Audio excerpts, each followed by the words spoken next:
அவர்களே, இன்று குருத்து ஞாயிறு. இன்று நாம் புனித வாரத்தை தொடங்குகிறோம். அன்று மக்கள் குருத்தோலைகளை ஏந்தி தாவீதின் மகனுக்கு ஓசானா என்றும் கீழ்ச்சியோடு பாடினார்கள். அவர் வருகின்ற பாதையெங்கும் தங்கள் மேலாடைகளை விரித்தார்கள். ஆனால் இயேசுவுக்கு அவர்களை பற்றி நன்றாக தெரிந்திருந்தது. இன்று ஆரவாரம் செய்கின்ற இதே மக்கள்தான் பெரிய வெள்ளியன்று இவனை சிலுவையில் அறையும் என்று கூற்றிடப் போகிறார்கள் என்று. ஆனால் நம் ஆண்டவர் இயேசு எல்லா நேரங்களிலும் எல்லா சூழ்நிலைகளிலும் மக்கள் தன்னை புகழ்ந்த போதும் மக்கள் தன்னை இகழ்ந்த போதும் தந்தையின் திருவுளத்தை நிறைவேற்றுவதையே தனது பணியாக செய்தார். திருத்துதர் பணிகள் 10:38 வாசித்தது போல இயேசு தான் சென்ற இடமெல்லாம் நன்மையே செய்து கொண்டு சென்றார். பிரியமானவர்களே, இன்று இயேசுக்காக ஓசானா பாடப்போகிற நாம் பெரிய வெள்ளியன்று சிலுவையில் அறையும் என்று கூற்றிலிடப் போகிற கூட்டத்தோடு சேர்ந்திடாமல் இருப்போம் என்று உறுதியோடு இத்திருப்பலியில் பங்கெடுப்போம். அன்புமிக்க சகோதர சகோதரிகளே, தவக்கால தொடக்கத்தில் இருந்தே தவ முயற்சிகளாலும் பிற அன்பு பணிகளாலும் நாம் இதயங்களை தயாரித்த பின் இன்று நாம் ஒன்று கூடியுள்ளோம். இதனால் நம் ஆண்டவருடைய பாஸ்கா மறை நிகழ்வை, அதாவது அவருடைய திருப்பாடுகளையும் உயிர்ப்பையும் உலகளாவிய திரு அவையோடு சேர்ந்து அறிவிக்கின்றோம். இப்பாஸ்கா மறை நிகழ்வை நிறைவேற்றவே அவர் தம் நகரான எருசலேமுக்குள் நுழைந்தார். எனவே மீட்பு அளிக்கும் இந்த நுழைவை நாம் முழு நம்பிக்கையுடனும் இறை பற்றுடன் நினைவில் கொண்டு ஆண்டவரை பின் செல்வோம். அவருடைய அருளினால் சிலுவையின் பங்கேற்பாளர்களாக மாறி அவருடைய உயிர்ப்பிலும் வாழ்விலும் நாம் பங்கு பெறுவோமாக.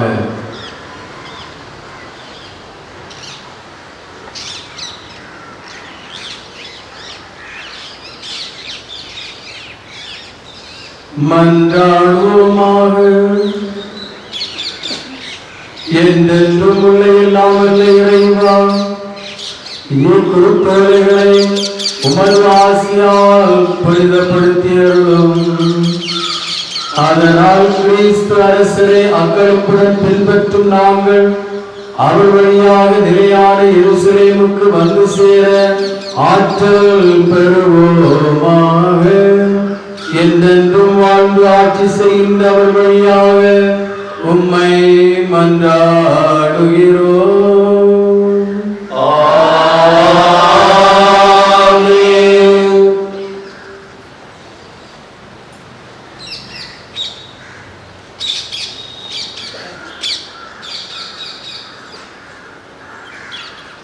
ஆண்டவர் உங்களோடு இருப்பாராக.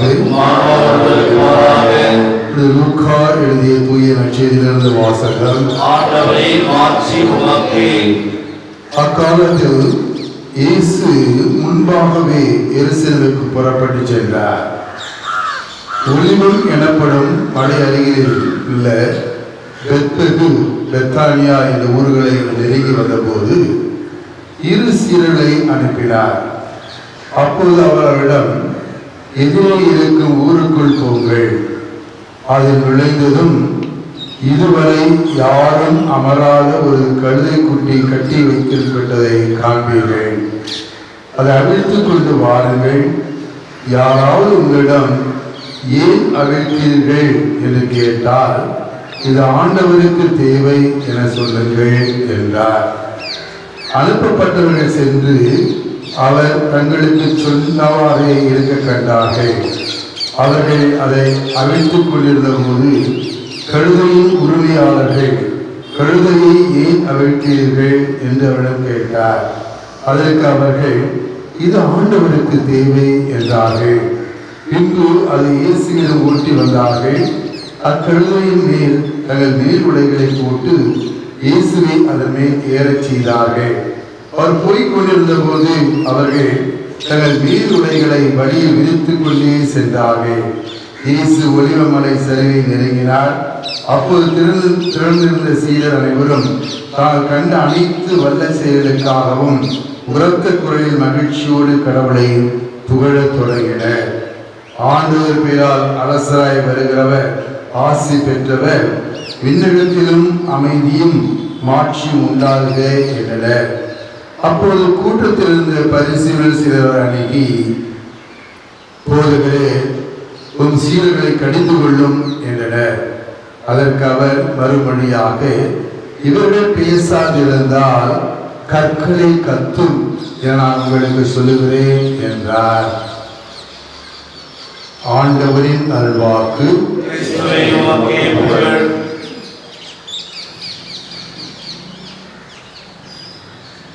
அன்புமிக்க சகோதர சகோதரிகளே, திருவழிபாட்டு ஆண்டில் எல்லா வாரங்களிலும் மிகவும் சிறப்பான வாரமாக இந்த வாரம் அமைகிறது. ஏனென்றால் இந்த வாரத்தில் நாம் நுழைந்து நம்முடைய மீட்பின் மறைபொருட்களை, பாஸ்கா இரகசியங்களை கொண்டாட இருக்கின்றோம். இயேசுவின் பாடுகள், சிலுவையின் இறப்பு, உயிர்ப்பு என்ற மறை உண்மைகளை கொண்டாட நாம் இந்த வாரத்தில் நுழைகின்றோம்.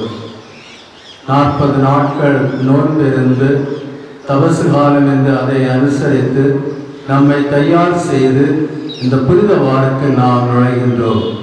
இது நம்முடைய வாழ்க்கைக்கு, நம்முடைய மீட்புக்கு மிகவும் முக்கியமான வாரமாக அமைகிறது.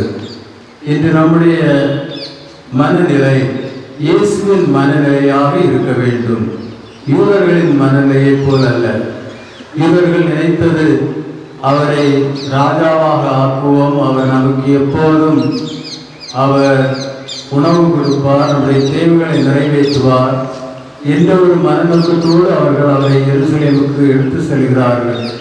ஆனால் இயேசுவின் மனநோக்கம் தன் தந்தையின் திருவுளத்தை நிறைவேற்றுவது. தந்தை என்ன விரும்புகிறாரோ அதை செய்வதுதான் இயேசுவின் மனநிலை. அப்படிப்பட்ட ஒரு மனநிலை கொண்டவர்களாக நாம் மாற வேண்டும். நாம் இந்த பவனியில் குருத்தோலைகளை கையில் ஏந்தி கொண்டு போகும்போது இது நம்முடைய திருப்பலிக்கு ஒரு என்ட்ரன்ஸ் ரைட், இது நுழைவு விதியாக மாறுகிறது. எனவே இந்த முழு வாரமும் ஒரு திருப்பலியாக அமைகிறது. திருப்பலியில் உள்ள அம்சங்களை நாம் இந்த வார சிறப்பு செயல்களில் நாம் காண்கின்றோம். குருத்தோலை ஞாயிறானது ஒவ்வொரு திருப்பலியிலும் வரும் என்ட்ரன்ஸ் ரைட், அதை நமக்கு எடுத்து சொல்கிறது. அதன் பிறகு வியாழக்கிழமை, பெரிய வியாழக்கிழமை நற்கரணையை ஏற்படுத்துதல், குருத்துவத்தை ஏற்படுத்துதல், நமக்கு இறைவன் தன்னுடைய கட்டளையை தருவது, எல்லோரையும் அன்பு செய்யும் அந்த கட்டளையை தருவது.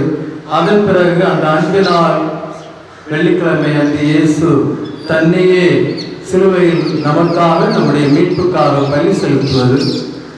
அதன் பிறகு அந்த பலியில் நாம் பங்கேற்று உயிர்த்த இயேசுவை நற்கருணையில் நம்முடைய உள்ளத்தை ஏற்றுக்கொள்வது. எனவே இந்த முழு வாரமும் ஒரு திருப்பலியை நமக்கு எடுத்துரைக்கும் ஒரு வாரமாக அமைகிறது. எனவே பக்தியோடு நாம் இந்த வாரத்தில் நுழைவோம். இயேசுவோடு இணைந்து அவருடைய பாடுகளை தியானித்து, நம்முடைய பாவங்களுக்காக பாடுபட்ட அந்த பாடுகளை தியானித்து நாம் அவரோடு இந்த வாரத்தை செலவிட இப்போது நாம் இறைவனை வேண்டுவோம்.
அன்புமிக்க சகோதர சகோதரிகளே, இயேசுவை புகழ்ந்து ஆர்ப்பரித்த மக்கள் திரளை போன்று நாமும் அமைதியுடன் புறப்படுவோம்.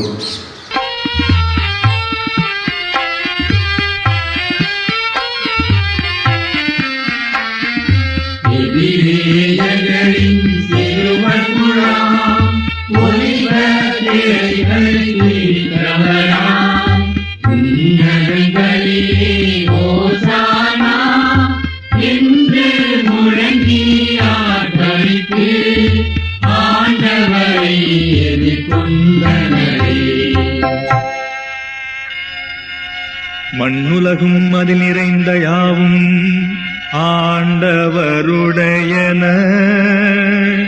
பூவுலகும் அதில் வாழும் குடிகள் யாவரும் அவர்தம் உடைமையே. ஏனென்றால் கடல்களின் மீது பூவுலகை நிலை நிறுத்தியவரவரே. ஆறுகளின் மீது அதை நிலைநாட்டியவர் அவரே. எதிரேயர்களின் சிறுவகுழா ஒலிபரக்கிளைகளை பிரித்தவராய் உன்னதங்களிலே ஓசானா என்று முழங்கி ஆர்ப்பரித்து ஆண்டவரை எதிர்கொண்டனரே. ஆண்டவரது மலை மீது ஏறிச் செல்ல தகுந்தவன் யார்? அவரது திருத்தலத்தில் நிற்கக்கூடியவன் யார்? மாசற்ற செயலினன், தூய உள்ளத்தினன், பயனற்றதில் தன் மனதை செலுத்தாதவன், தன்னயலானுக்கு எதிராக வஞ்சகமாயாணையிடாதவன்.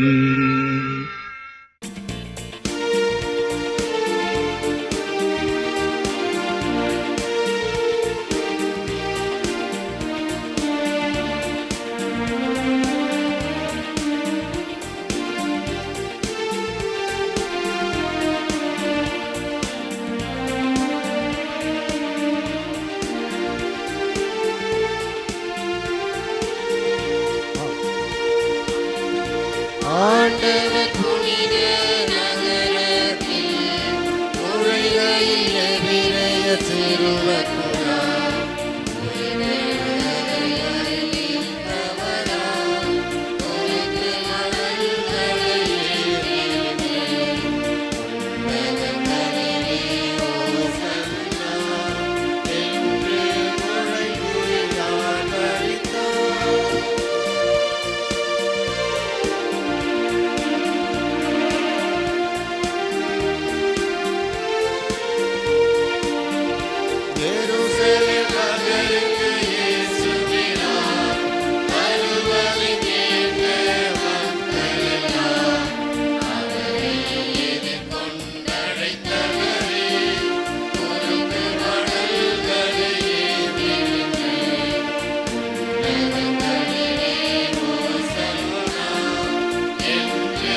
மன்றாடுவோமாக. என்றென்றும் உள்ள எல்லாம் வல்ல இறைவா, தாழ்மையின் எடுத்துக்காட்டை மனித இனம் பின்பற்ற எங்கள் மீட்பரை மனித உடல் எடுக்கவும் சிலுவையை ஏற்றுக்கொள்ளவும் செய்தீரே. அதனால் நாங்கள் அவரது பொறுமையை கற்றுக்கொண்டு அவரது உயிர்ப்பில் பங்கேற்க தகுதி பெறுமாறு எங்களுக்கு கனிவாய் அருள்வீராக. உம்மோடு தூயாவியாரின் ஒன்றிப்பில் இறைவனாய் என்றென்றும் வாழ்ந்து ஆட்சி செய்கின்ற எங்கள் ஆண்டவரும் உம் திருமகனுமாகிய இயேசு கிறிஸ்து வழியாக உம்மை மன்றாடுகிறோம்.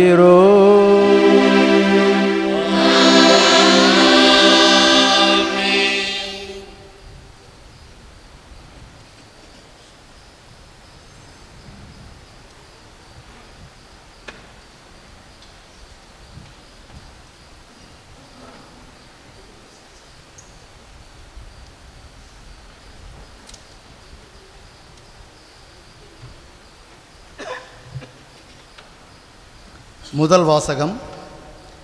நிந்தனை செய்வோருக்கு என் முகத்தை மறைக்கவில்லை, இழிநிலையை நான் அடைவதில்லை என்று அறிவேன். இறைவாக்கினர் எசாயா நூலிலிருந்து வாசகம்.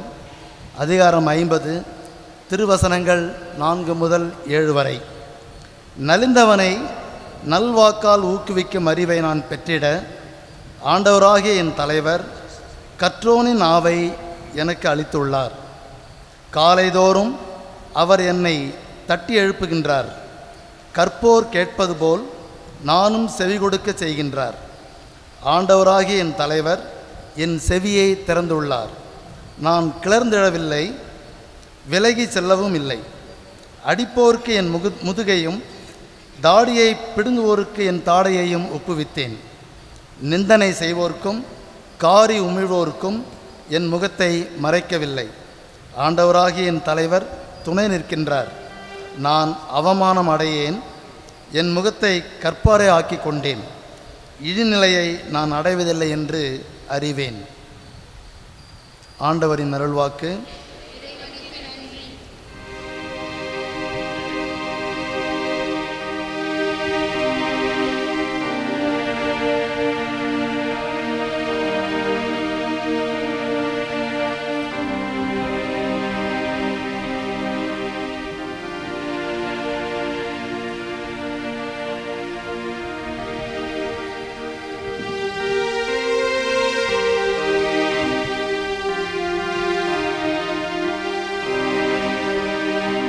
என் இறைவா, என் இறைவா, ஏன் என்னை கை நெகிழ்ந்தீர்?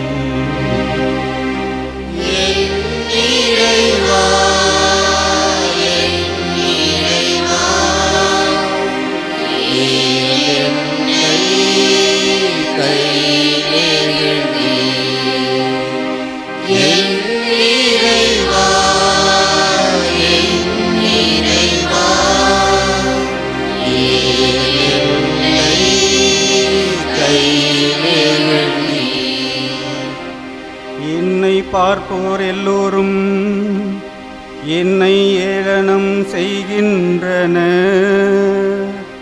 பூதட்டை பிதுக்கி தலையை அசைக்கின்றனர். ஆண்டவர் மீது நம்பிக்கை வைத்தானே, அவர் மீட்கட்டும்.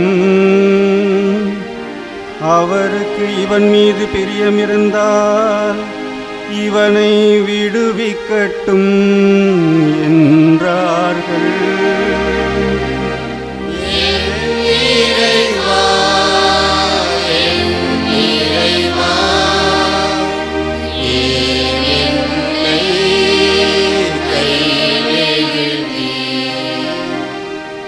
ஏனெனில் பல நாய்கள் என்னை சூழ்ந்து கொண்டன. பொல்லாதவர்கள் கூட்டம் என்னை வளைத்து கொண்டது. என் கைகளையும் கால்களையும் துளைத்தார்கள். என் எலும்புகளை எல்லாம் நான் எண்ணிவிட முடியும். அவர்களோ என்னை பார்க்கிறார்கள், பார்த்து அக்களிக்கிறார்கள்.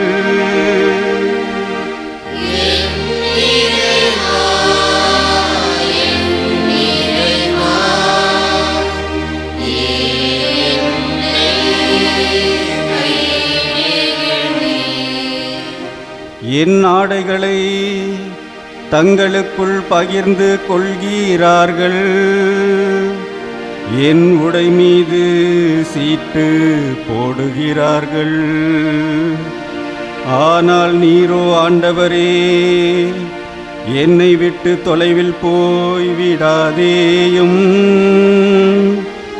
எனக்கு துணையாக நீர் எனக்கு உதவி புரிய விரைந்து வாரும்.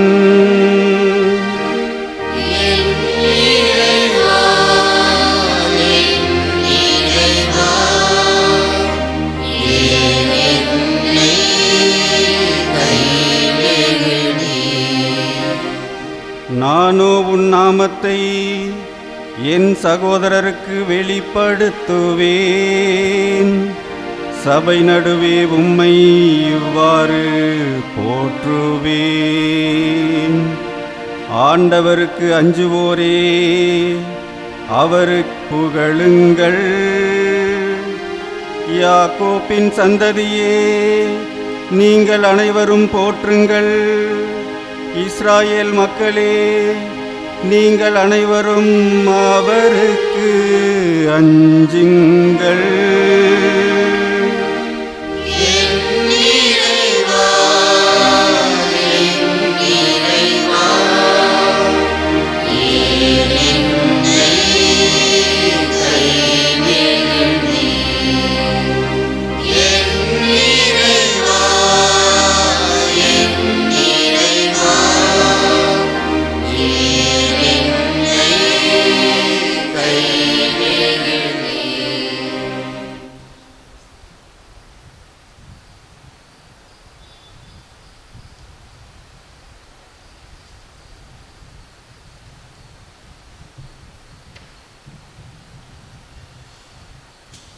இரண்டாம் வாசகம். கிறிஸ்து தம்மையே தாழ்த்திக் கொண்டார், எனவே கடவுளும் கிறிஸ்துவை உயர்த்தினார். திருத்தூதர் பவுல் பிலிப்பியருக்கு எழுதிய திருமுகத்திலிருந்து வாசகம். அதிகாரம் 2, இறை சொற்றொடர்கள் 6 முதல் 11 முடிய. கடவுள் வடிவில் விளங்கிய கிறிஸ்து கடவுளுக்கு இணையாயிருக்கும் நிலையை வலிந்து பற்றி கொண்டிருக்க வேண்டியதொன்றாக கருதவில்லை. ஆனால் தம்மையே வெறுமையாக்கி அடிமையின் வடிவை ஏற்று மனிதருக்கு ஒப்பானார். மனித உருவில் தோன்றி சாவை ஏற்கும் அளவுக்கு, அதுவும் சிலுவை சாவையே ஏற்கும் அளவுக்கு கீழ்ப்படிந்து தம்மையே தாழ்த்திக் கொண்டார். எனவே கடவுளும் அவரை மிகவே உயர்த்தி எப்பெயருக்கும் மேலான பெயரை அவருக்கு அருளினார். ஆகவே இயேசுவின் பெயருக்கு விண்ணவர், மன்னவர், கீழுலகோர் அனைவரும் மண்டியிடுவர். தந்தையாம் கடவுளின் மாட்சிக்காக இயேசு கிறிஸ்து ஆண்டவர் என எல்லா நாவுமே அறிக்கையிடும். ஆண்டவரின் அருள்வாக்கு.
தூய லூக்கா எழுதியபடி நமது ஆண்டவராக இயேசு கிறிஸ்துவின் திருப்பாடுகள். நேரமானதும் இயேசு திருத்துதரோடு பந்தியில் அமர்ந்தார். அப்போது அவர் அவர்களை நோக்கி, நான் துன்பங்கள் படும் முன் உங்களோடு இந்த பாஸ்கா விருந்தை உண்பதற்கு மிக மிக ஆவலாய் இருந்தேன். ஏனெனில் இறை ஆட்சியில் இது நிறைவேறும் வரை இதை நான் உண்ண மாட்டேன் என்று உங்களுக்கு சொல்கிறேன் என்றார். பின்பு அவர் கிண்ணத்தை எடுத்து கடவுளுக்கு நன்றி செலுத்தி அவர்களிடம், இதை பெற்று உங்களுக்குள்ளே பகிர்ந்து கொள்ளுங்கள். ஏனெனில் இது முதல் இறை ஆட்சி வரும் வரை திராட்சை பழ ரசத்தை குடிப்பதில்லை என நான் உங்களுக்கு சொல்கிறேன் என்றார். பின்பு அவர் அப்பத்தை எடுத்து கடவுளுக்கு நன்றி செலுத்தி அதை பிட்டு அவர்களுக்கு கொடுத்து, இது உங்களுக்காக கொடுக்கப்படும் எனது உடல், எனது நினைவாக இவ்வாறு செய்யுங்கள் என்றார். அப்படியே உணவருந்திய பின்பு அவர் கிண்ணத்தையும் எடுத்து, இந்த கிண்ணம் உங்களுக்காக சிந்தப்படுகிற எனது இரத்தத்தால் நிலைப்படுத்தப்படும் புதிய உடன்படிக்கை. என்னை காட்டிக் கொடுப்பவன் இதோ என்னோடு பந்தியில் அமர்ந்திருக்கின்றான். மானிட மகன் தமக்கென்று குறிப்பிட்டபடியே போகிறார். ஆனால் ஐயோ, அவரை காட்டிக் கொடுக்கிறவனுக்கு கேடு என்றார். அப்பொழுது அவர்கள், நம்மில் இச்செயலை செய்ய போகிறவர் யார் என்று தங்களுக்குள்ளே கேட்கத் தொடங்கினார்கள். மேலும் தங்களுக்குள்ளே பெரியவராக எண்ணப்பட வேண்டியவர் யார் என்ற விவாதம் அவர்களிடையே எழுந்தது. இயேசு அவர்களிடம், பிற இனத்தவரின் அரசர்கள் மக்களை அடக்கி ஆளுகின்றார்கள். அதிகாரம் காட்டுகின்றவர்கள் நன்மை செய்பவர்கள் என அழைக்கப்படுகின்றார்கள். ஆனால் நீங்கள் அப்படி செய்யலாகாது. உங்களுள் பெரியவர் சிறியவராகவும் ஆட்சி புரிபவர் தொண்டு புரிபவராகவும் மாற வேண்டும். யார் பெரியவர்? பந்தியில் அமர்ந்திருப்பவரா அல்லது பணிவிடை புரிபவரா? பந்தியில் அமர்ந்திருப்பவர் அல்லவா? நான் உங்கள் நடுவே பணிவிடை புரிபவனாக இருக்கின்றேன். நான் சோதிக்கப்படும்போது என்னோடு இருந்தவர்கள் நீங்களே. என் தந்தை எனக்கு ஆட்சி உரிமை கொடுத்திருப்பது போல நானும் உங்களுக்கு கொடுக்கிறேன். ஆகவே என் ஆட்சி வரும்போது நீங்கள் என்னோடு பந்தியில் அமர்ந்து உண்டு குடிப்பீர்கள். இஸ்ராயலின் 12 குலத்தவருக்கு தீர்ப்பு வழங்க அரியணையில் அமர்வீர்கள். சீமோனே, சீமோனே, இதோ கோதுமையைப் போல் உங்களை புடைக்க சாத்தான் அனுமதி கேட்டிருக்கிறான். ஆனால் நான் உனது நம்பிக்கை தளராதிருக்க உனக்காக மன்றாடினேன். நீ மனம் திரும்பிய பின் உன் சகோதரர்களை உறுதிப்படுத்து என்றார். அதற்கு பேதுரு, ஆண்டவரே, உம்மோடு சிறையிடப்படுவதற்கும் ஏன் சாவதற்கும் கூட நான் ஆயத்தமாய் உள்ளேன் என்றார்.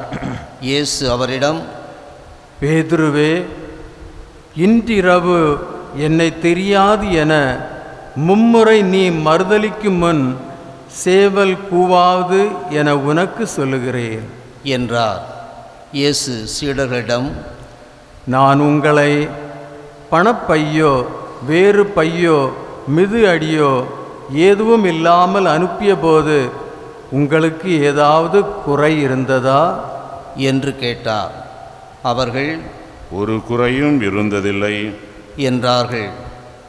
அவர் அவர்களிடம், ஆனால் இப்பொழுது பணப்பை உடையவர் அதை எடுத்து கொள்ளட்டும், வேறு பை உடையவனும் அவ்வாறே செய்யட்டும். வாழ் இல்லாதவர் தம் மேலுடையை விற்று வாள் வாங்கிக் கொள்ளட்டும். ஏனெனில் நான் உங்களுக்கு சொல்லுகிறேன், கொடியவருள் ஒருவராக கருதப்பட்டார் என்று மறைநூலில் எழுதப்பட்டுள்ளது என் வாழ்வில் நிறைவேற வேண்டும். என்னை பற்றியவை எல்லாம் நிறைவேறி வருகின்றன என்றார். அவர்கள், ஆண்டவரே, இதோ இங்கே 2 வாள்கள் உள்ளன என்றார்கள். இயேசு அவர்களிடம், போதும் என்றார்.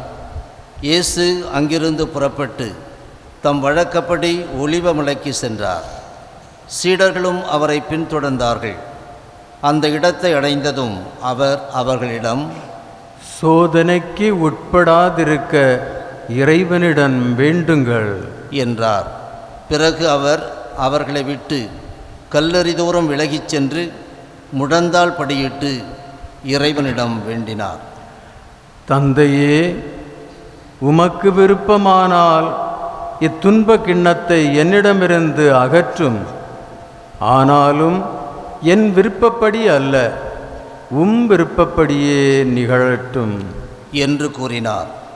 அப்போது விண்ணகத்திலிருந்து ஒரு தூதர் அவருக்கு தோன்றி அவரை வலுப்படுத்தினார்.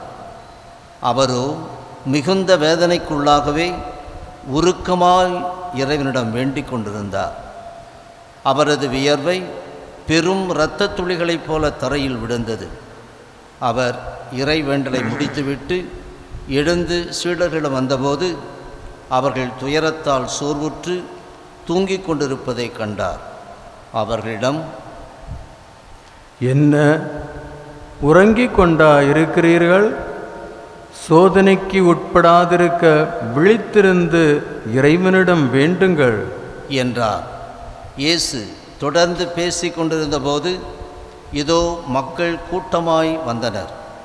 12 ஒருவனான யூதாஸ் என்பவன் அவர்களுக்கு முன்வந்து அவரை முத்தமிட நெருங்கினான். இயேசு அவனிடம், யூதாசே, முத்தமிட்டா மானிட மகனை காட்டிக் கொடுக்கப் போகிறாய் என்றார். அவரை சூட நின்றவர்கள் நிகழப்போவதை உணர்ந்து, ஆண்டவரே, வாளால் வெட்டலாமா என்று கேட்டார்கள். அப்பொழுது அவர்களுள் ஒருவர் தலைமை குருவின் பணியாளரை தாக்கி அவருடைய வலக்காதை துண்டித்தார். இயேசு அவர்களை பார்த்து, விடுங்கள், போதும் என்று கூறி அவருடைய காதை தொட்டு நலமாக்கினார். அவர் தம்மிடம் வந்த தலைமை குருக்களையும் கோவில் காவல் தலைவர்களையும் மூப்பர்களையும் பார்த்து, ஒரு கள்வனை பிடிக்க வருவது போல நீங்கள் வாள்களோடும் தடிகளோடும் வந்தது ஏன்? நான் நாள்தோறும் கோவிலில் உங்களோடு இருந்தும் நீங்கள் என்னை பிடிக்கவில்லையே. ஆனால் இது உங்களுடைய நேரம், இப்போது இருள் அதிகாரம் செலுத்துகிறது என்றார். பின்னர் அவர்கள் இயேசுவை கைது செய்து இழுத்துச் சென்று தலைமை குருவின் வீட்டிற்கு கொண்டு போனார்கள். பேதுரு தொலைவில் அவரை பின்தொடர்ந்தார். வீட்டு உள் முற்றத்தின் நடுவில் நெருப்பு மூட்டி அதை சுற்றி அவர்கள் உட்கார்ந்திருந்தார்கள். பேதுருவும் அவர்களோடு இருந்தார். அப்போது பணிப்பெண் ஒருவர் நெருப்பின் அருகில் அவர் அமர்ந்திருப்பதைக் கண்டு அவரை உற்று பார்த்து, இவனும் அவனோடு இருந்தவன் என்றார். அவரோ, அம்மா, அவரை எனக்கு தெரியாது என்று மறுதலித்தார். சிறிது நேரத்திற்கு பின் அவரை கண்ட வேறு ஒருவர், நீயும் அவர்களைச் சேர்ந்தவன்தான் என்றார். பேதுரு, இல்லையப்பா என்றார்.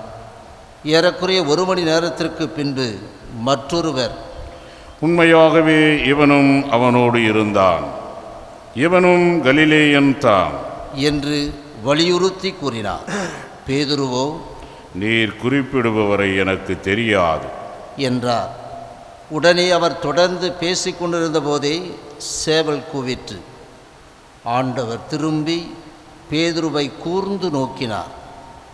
இன்று சேவல் கூவும் முன் நீ என்னை 3 முறை மறுதலிப்பாய் என்று ஆண்டவர் தமக்கு கூறியதை பேதுரு நினைவு கூர்ந்து வெளியே சென்று மனம் நொந்து அழுதார். இயேசுவை பிடித்து வைத்திருந்தவர்கள் அவரை ஏளனம் செய்து நைய புடைத்தார்கள். அவரது முகத்தை மூடி, உன்னை அடித்தவன் யார்? இறைவாக்கினனே சொல் என்று கேட்டார்கள். இன்னும் பலவாறு அவரை பழித்துரைத்தார்கள். பொழுது விடிந்ததும் மக்களின் மூப்பர்களும் தலைமை குருக்களும் மறைநூல் அறிஞர்களும் கூடி வந்தார்கள். இயேசுவை இழுத்துச் சென்று தங்கள் மூப்பர் சங்கத்தின் முன் நிறுத்தினார்கள்.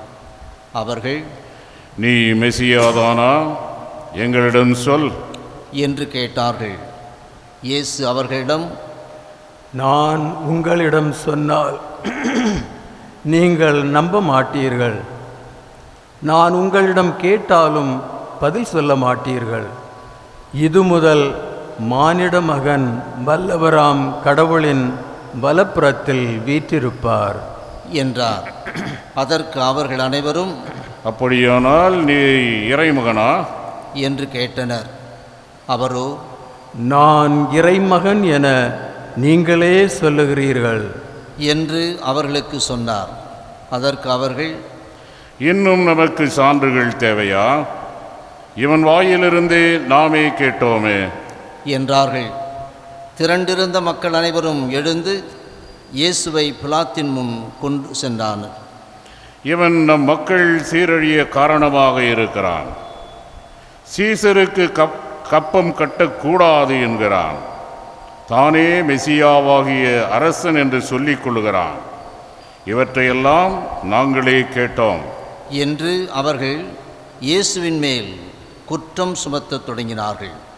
பிலாத்து அவரை நோக்கி, நீ யூதரின் அரசனா என்று கேட்க அவர், அவ்வாறு நீர் சொல்லுகிறீர் என்று பதில் கூறினார். பிலாத்து தலைமை குருக்களையும் மக்கள் கூட்டத்தையும் பார்த்து, இவனிடம் நான் குற்றம் ஒன்றும் காணவில்லை என்று கூறினான். ஆனால் அவர்கள், இவன் கலிலேயா தொடங்கி யூதேயா வரை இவ்விடம் முழுவதிலும் மக்களுக்கு கற்பித்து அவர்களை தூண்டிவிடுகிறான் என்று வலியுறுத்தி கூறினார்கள்.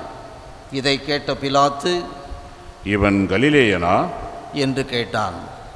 அவர் ஏரோதுவின் அதிகாரத்திற்கு உட்பட்டவர் என்று அவன் அறிந்து எருசலேமில் அப்போது இருந்த ஏரோதிடம் அவரை அனுப்பினான். இயேசுவை கண்ட ஏரோது மட்டற்ற மகிழ்ச்சி அடைந்தான். ஏனெனில் அவரை குறித்து கேள்விப்பட்டு அவரை காண நெடுங்காலமாக விருப்பமாயிருந்தான். அவர் அரும் அடையாளம் ஏதாவது செய்வதை காணலாம் என்று நெடுங்காலமாய் எதிர்பார்த்திருந்தான். அவன் அவரிடம் பல கேள்விகள் கேட்டான். ஆனால் அவர் அவனுக்கு பதில் எதுவும் கூறவில்லை. அங்கு நின்ற தலைமை குருக்களும் மறைநூல் அறிஞர்களும் அவர் முன் மிகுதியான குற்றம் சுமத்தி கொண்டிருந்தார்கள். ஏரோது தன் படைவீரரோடு அவரை இகழ்ந்து ஏளனம் செய்து பலபலப்பான ஆடையை அவருக்கு உடுத்தி அவரை பிலாத்திடம் திருப்பி அனுப்பினான். அதுவரை ஒருவருக்கொருவர் பகைவராயிருந்த ஏரோதும் பிலாத்தும் அன்று நண்பர்களாயினர். தலைமை குருக்களையும் ஆட்சியாளர்களையும் மக்களையும் ஒன்றாக வரவழைத்தான். அவர்களை நோக்கி, மக்கள் சீரழிய காரணமாயிருக்கிறான் என்று இவனை என்னிடம் கொண்டு வந்தீர்களே. இதோ நான் உங்கள் முன்னிலையில் விசாரித்தும் நீங்கள் சுமத்துகிற எந்த குற்றத்தையும் இவனிடம் காணவில்லை. ஏரோதும் குற்றம் எதுவும் காணவில்லை. ஆகவே அவர் இவனை நம்மிடம் திருப்பி அனுப்பியுள்ளார். மரண தண்டனைக்குரிய யாதொன்றையும் இவன் செய்யவில்லை என்பது தெளிவு. எனவே இவனை தண்டித்து விடுதலை செய்வேன் என்றான். விழாவின் போது அவர்களுக்கென ஒரு கைதியை விடுவிக்க வேண்டிய கட்டாயம் அவனுக்கு இருந்தது. திரண்டிருந்த மக்கள் அனைவரும், இவன் ஒழிக, பரபாவை எங்களுக்கென விடுதலை செய்யும் என்று கத்தினர். பரபா நகரில் நடந்த ஒரு கலகத்தில் ஈடுபட்டு கொலை செய்ததற்காக சிறையிலிடப்பட்டவன். பிலாத்து இயேசுவை விடுதலை செய்ய விரும்பி மீண்டும் அவர்களை கூப்பிட்டு பேசினான். ஆனால் அவர்கள், அவனை சிலுவையில் அறையும், சிலுவையில் அறையும் என்று கத்தினார்கள். மூன்றாம் முறையாக அவன் அவர்களை நோக்கி, இவன் செய்த குற்றம் என்ன? மரண தண்டனைக்குரிய குற்றம் ஒன்றும் இவனிடம் நான் காணவில்லை. எனவே இவனை தண்டித்து விடுதலை செய்வேன் என்றான். அவர்கள் அவரை சிலுவையில் அறைய வேண்டுமென்று உரத்த குரலில் வற்புறுத்தி கேட்டார்கள். அவர்கள் குரலே வென்றது. அவர்கள் கேட்டபடியே பிலாத்து தீர்ப்பளித்தான்.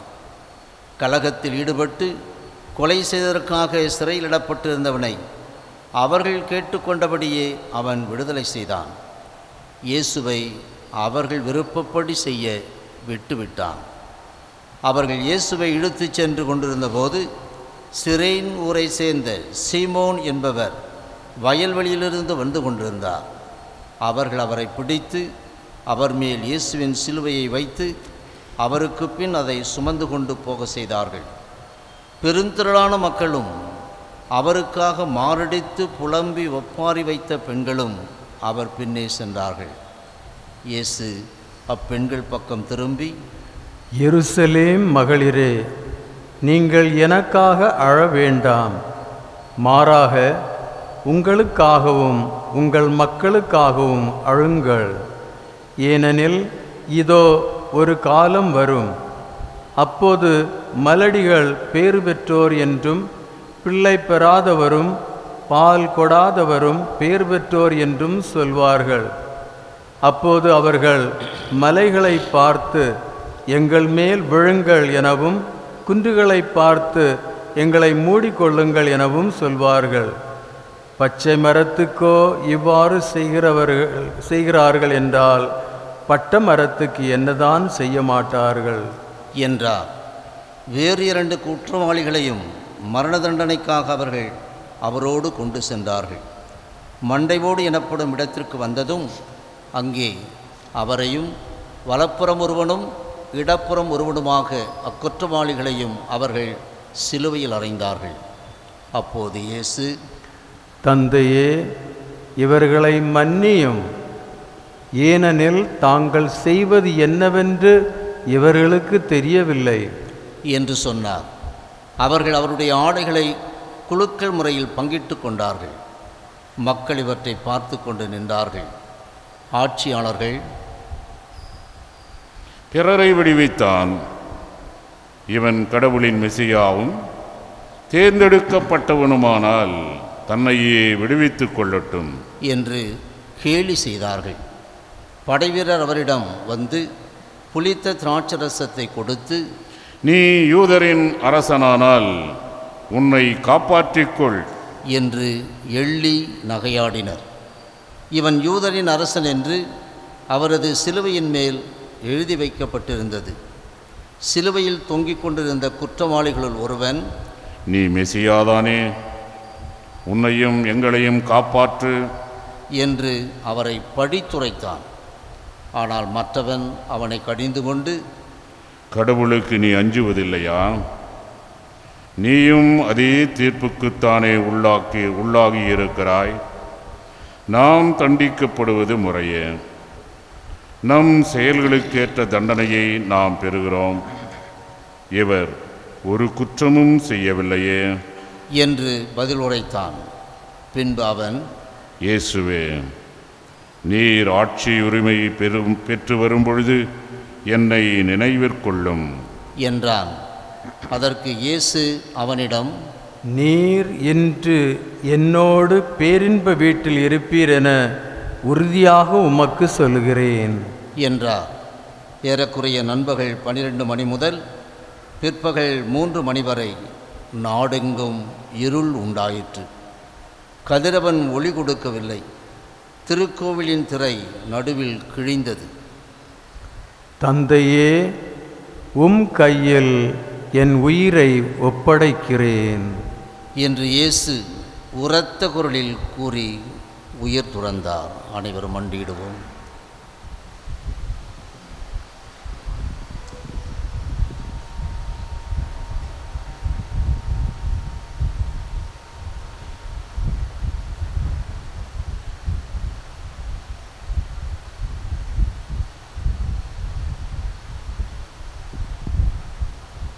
அனைவரும் எழுந்து நிற்போம். இதை கண்ட நூற்றுவத் தலைவர், இவர் உண்மையாகவே நேர்மையாளர் என்று கூறி கடவுளை போற்றி புகழ்ந்தார். இக்காட்சியை காண கூடி வந்திருந்த மக்கள் அனைவரும் நிகழ்ந்ததைக் கண்டு மார்பில் அடித்து கொண்டு திரும்பி சென்றனர். அவருக்கு அறிமுகமான அனைவரும், கலிலேயாவிலிருந்து அவரை பின்பற்றி வந்திருந்த பெண்களும் தொலைவிலிருந்து அவரை பார்த்து கொண்டிருந்தார்கள். யோசேப்பு என்னும் பெயருடைய ஒருவர் இருந்தார். அவர் தலைமை சங்க உறுப்பினர், நல்லவர், நேர்மையாளர். தலைமை சங்கத்தாரின் திட்டத்திற்கும் செயலுக்கும் இணங்காத அவர் யூதேயாவிலுள்ள அரிமத்தியா ஊரை சேர்ந்தவர். இறையாட்சியின் வருகைக்காக காத்திருந்தவர். அவர் பிலாத்திடம் போய் இயேசுவின் உடலை கேட்டார். அவர் அவரது உடலை இறக்கி மெல்லிய துணியால் சுற்றி பாறையில் குடைந்திருந்த கல்லறையில் வைத்தார். அதற்கு பின்பு யாரையும் அதில் அடக்கம் செய்ததில்லை. அன்று ஆயத்த நாள், ஓய்வு நாளின் தொடக்கம். கலிலேயாவிலிருந்து அவரோடு வந்திருந்த பெண்கள் பின்தொடர்ந்து சென்று கல்லறையை கண்டார்கள்.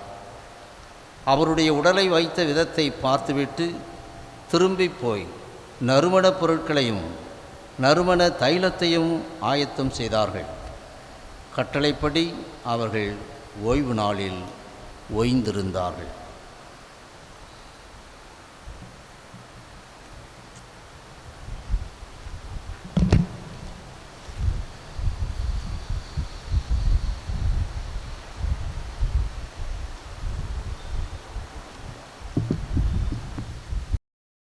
என் அன்புமிக்க சகோதர சகோதரிகளே, நாம் ஏற்கனவே இந்த புனித வாரத்தில் நாம் நுழைந்துள்ளோம். இந்த குருத்தோலை திருவிழாவால், இயேசு எருசலேம் நுழையும் இந்த விழாவினால் நாம் இந்த ஒரு முக்கியமான சிறப்பான வாரத்தில் நாம் நுழைந்துள்ளோம்.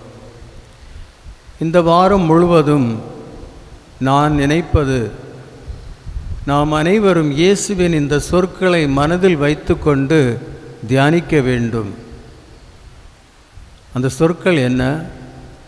இயேசு சிலுவையில் இருந்து கொண்டு தன் தந்தையை நோக்கி, என் தந்தையே, என் தந்தையே, ஏன் என்னை கைவிட்டீர்? நாம் நம்முடைய தியான பாடலில், ரெஸ்பான்சோரியல் சாமில் இதை நாம் பாடினோம். என் தந்தையே, என் தந்தையே, ஏன் என்னை கைவிட்டீர்? யார் சொல்லுகிறார் இதை? இயேசு. இயேசு சொல்லுகிறார். ஏன் இயேசு அப்படி சொல்லணும்? இறைவனின் மகன், இறைவனோடு ஒன்றித்திருப்பவர், இறைவனாக இருப்பவர், இந்த உலகத்தை படைத்தவர், எல்லாம் வல்லவர், அவர் இல்லாமல் ஒன்றும் நடக்காது. அப்படிப்பட்ட மூவரு கடவுளில் ஒருவனாகிய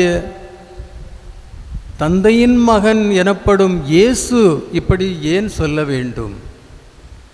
என் தந்தையே, என் தந்தையை ஏன் கைவிட்டீர் என்று இயேசு ஏன் அப்படி சொல்கிறார்? கொஞ்சம் சிந்தித்து பாருங்கள். 2ஆம் வாசகத்தில் நாம் வாசிக்க கேட்டோம், அவர் தம் கடவுள் நிலையை பற்றி கொண்டு இருக்கவில்லை, மாறாக தம் கடவுள் நிலையை அவர் விட்டுவிட்டு தன்னை வெறுமையாக்கி மனித நிலையை ஏற்று நம்மில் ஒருவரானார். எதற்காக? நம்மை மீட்பதற்காக. தந்தையாகிய கடவுளால் அவர் அனுப்பப்பட்டார், நம்மை மீட்பதற்காக. கடவுள் தேர்ந்தெடுத்த மக்களாகிய யூதர்கள் எகிப்தின் அடிமையில் இருக்கும்போது மோசேயிடம் கடவுள் என்ன சொல்கிறார்? நான் என் மக்களின் குரலை கேட்டேன், அவர்களுடைய அவநிலையை நாம் கண்டேன், என் மக்கள் துன்புறுகிறார்கள், என் மக்கள் ஒரு அவல நிலையில் இருக்கின்றார்கள், அவர்களை மீட்க நான் யாரை அனுப்புவேன்? அப்போது அவர் மோசேயை அனுப்புகிறார். தேர்ந்தெடுத்த மக்களை மீட்டு வாக்களிக்கப்பட்ட இடத்திற்கு எடுத்து செல்ல. அதேபோல்தான் கடவுள் விண்ணகத்திலிருந்து நம்முடைய குரலை கேட்கிறார், நம்முடைய அவல நிலையை பார்க்கிறார், நம்முடைய பாவ வாழ்க்கையை பார்க்கிறார், நம்முடைய தற்பெருமையான வாழ்க்கையை காண்கிறார், நாம் படும் துயரங்களை அவர் காண்கிறார். அந்த இறை தந்தை, நம்முடைய ஒரே தந்தை, நம்மில் அன்பு கொண்டு அவர் தன்னுடைய ஒரே மகனை நம்மை மீட்க இந்த உலகத்திற்கு அனுப்புகிறார். The parable of the talents and the tenants in the vineyard. அவர் தன்னுடைய திராட்சை தோட்டத்தை அந்த மக்களிடம் ஒப்படைத்து விட்டு செல்கிறார். வேலைக்காரர்களை அனுப்புகிறார் அந்த திராட்சை தோட்டத்தின் பலனை எடுப்பதற்காக. அவர்களை அடிக்கிறார்கள், நொறுக்கிறார்கள். அவர்கள் கீழ்ப்படியவில்லை. பிறகு அவர் என்ன நினைக்கின்றார்?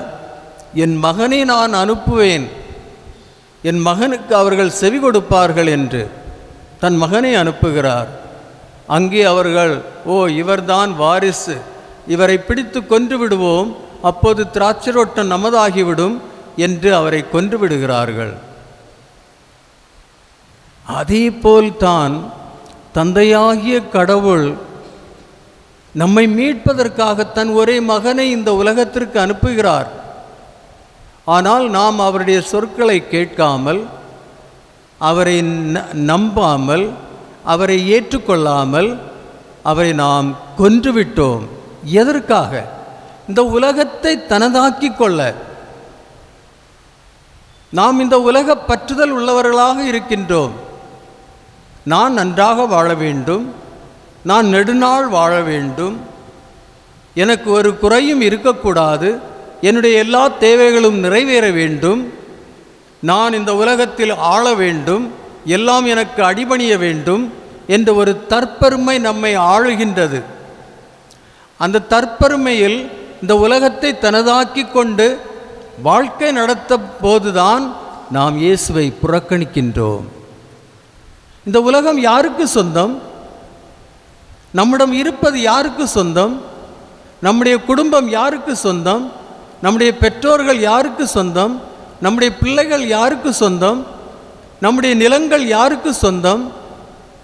நாம் வைத்திருப்பது எல்லாம் யாருக்கு சொந்தம்? கடவுளுக்கு சொந்தம். ஆனால் நாம் வாழும் வாழ்க்கை முறை என்ன? எல்லாவற்றையும் தனதாக்கி கொண்டு இது எனது, அதை நான் விட்டு கொடுக்க மாட்டேன் என்ற ஒரு உரிமையில் நாம் வாழ்க்கை நடத்தும் போது கடவுளை புறக்கணிக்கிறோம். கடவுளுக்கு ஒன்றும் சொந்தம் இல்லை, இது என்னுடையது, கடவுளுடையது அல்ல என்று நாம் சொல்லும்போதுதான் கடவுள் எல்லாம் விட்டுவிட்ட நிலையில் இயேசு தன் தந்தையை நோக்கி சொல்வது, என் தந்தையே, என் தந்தையே, ஏன் என்னை கைவிட்டீர்? சிலுவையில் இயேசு இந்த சொற்களை ஏன் சொல்லுகிறார் அன்பார்ந்த சகோதர சகோதரிகளே? ஏனென்றால் சிலுவையில் இறக்கும்போது அவர் மனித குலத்தின் எல்லா பாவங்களையும் அனுபவிக்கின்றார். மனித குலத்தின் பாவங்களின் சுமையை தன்னிடம் எடுத்துக்கொண்டு அந்த பாவத்தின் பரிகாரங்களை அவர் அனுபவிக்கின்றார். அந்த பாவத்தின் சுமை தாங்க முடியாமல் தான் தன் தந்தையை நோக்கி அவர் கூறுகின்றார், என் தந்தை, என் தந்தை, ஏன் என்னை கைவிட்டீர்? நம்முடைய தற்பெருமையான வாழ்க்கை, கடவுளை மறந்து நான் தான் எல்லாம் என்று நினைத்து வாழும் வாழ்க்கை, இந்த உலகத்திலுள்ள எல்லாவற்றையும் தனதாக்கி கொள்ளும் ஒரு பேராசையினால் தான் இன்று அந்த நிலை கடவுளுக்கு ஏற்படுகிறது அன்பார்ந்த சகோதர சகோதரிகளே.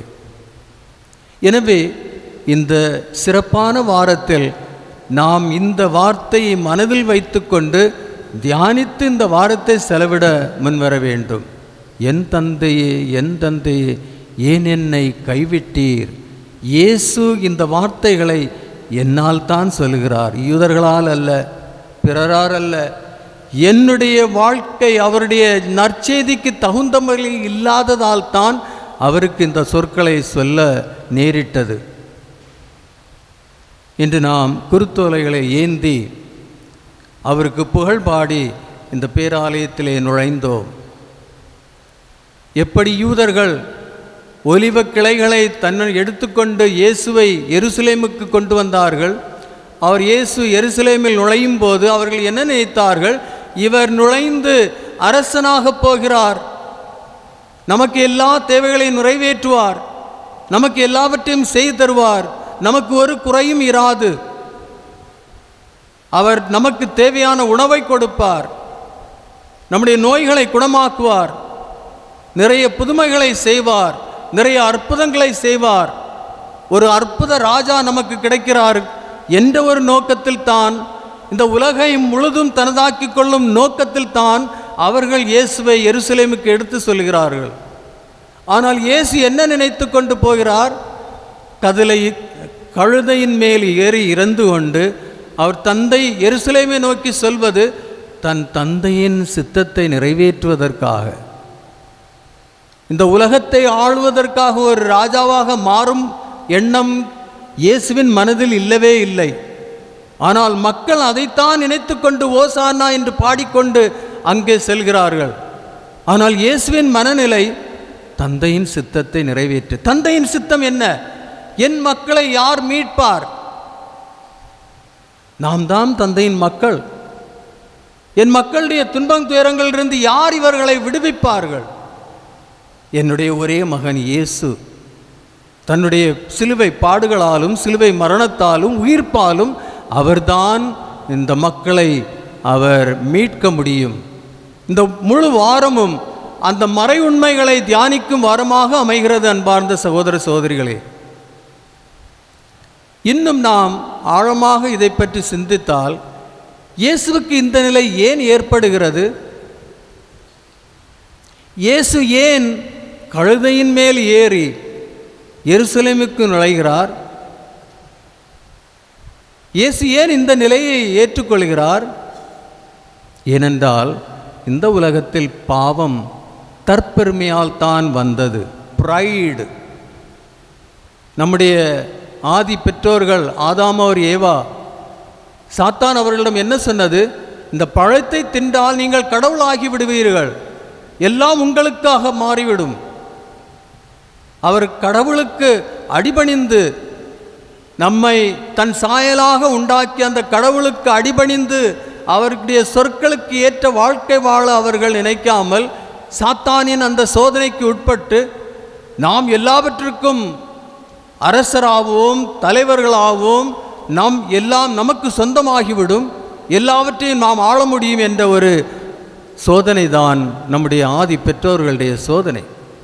தற்பெருமை, நான் தான் கடவுள் என்ற ஒரு தற்பெருமை. எனவே தான் இயேசு தாழ்ச்சியை ஏற்றுக்கொண்டு he became humble, he became obedient unto death, even death on a cross.